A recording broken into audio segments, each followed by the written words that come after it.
Israel is continuing to bombard Gaza with at least 135 Palestinians killed in the past day, including more than 30 in a safe zone.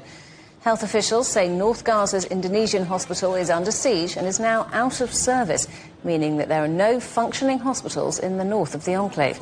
This comes as ceasefire negotiations continue in Qatar.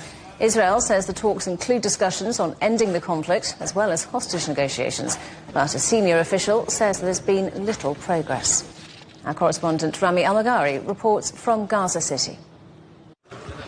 Actually, Robin, what I can tell you is that the continuation of the Israeli military operations are still unabated here and is still unabated in the territory across the whole Gaza Strip. Different parts of Gaza are being hit by the Israeli warplanes, Israeli artillery in all over the parts of the territory. It's non-stop since the early morning, actually since the dawn, as dozens of people have been reportedly killed, and the death toll is likely to rise with continuation of the Israeli army actions, as you just stated and just suggested. More than 130, many of them in what is called as safe zones. Others are hit near hospitals. The Indonesian hospital in northern Gaza Strip is almost out of service, also because of the intensity of the strikes. Also, the Al-Aqsa Martyrs Hospital in central Gaza Strip has been hit just nearby the hospital. So the situation is getting worse and worse. With the latest update is that the declaration by the Israeli army, announcement by the Israeli army that the Gideon vehicles operation, large operation to dismember the Gaza Strip, to occupy parts of the Gaza Strip, has just started.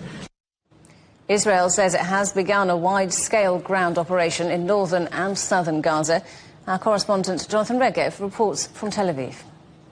The army stating that the expanded operation has begun and that ground forces are now advancing into Gaza, both from the north and from the south. This is after quite a build-up for the past 2 weeks or so. Tens of thousands of reservists being called to service, going through some training period. Israel was said that it will wait until the end of the visit of President Donald Trump to the region. He left on Friday afternoon, and roughly 48 hours later, this operation is beginning. The operation is going on, but Israel did signal that it can stop or at least pause the operation at any time if there's any breakthrough in the negotiations which are happening in Qatar. Israel said it loud and clear: negotiations will happen under fire. It's not as if fighting will stop while negotiations are going on. So this is what is happening. And the Israeli forces, we've also heard from Gaza, going deeper and deeper into the Strip, trying perhaps to achieve something that they have not done in a year of 7 months. And for a large amount of that period, we have to say there was an intensive operation. What can Israel achieve this time around that it did not do before? We will have to wait and see. And the Security Cabinet's been meeting, hasn't it? What's come out of that? Yeah, so a few quotes coming out of the Security Cabinet. Prime Minister Benjamin Netanyahu saying that the operation, as Israel said, the operation will begin. It can stop if there's progress in negotiations. He also added that the negotiations for the moment are based only on the Witkoff plan, the plan calling for the release of 10 Israeli hostages, which will bring some weeks of ceasefire. This is as opposed to what Hamas is saying. Hamas wants an agreement which will free all of the hostages together, but will also bring an end to the war. That is something that Israel is not doing.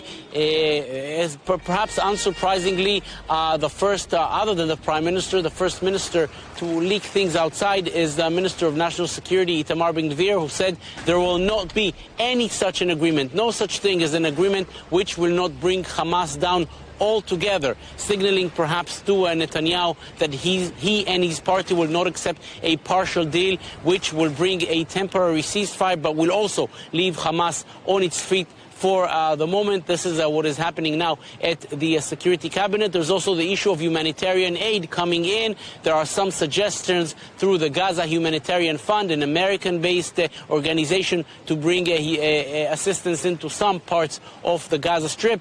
The Security Cabinet is the meeting is going on. We should expect quite a lot of comments, especially from the far-right ministers, who will oppose any concessions from the ground operation, which has now begun.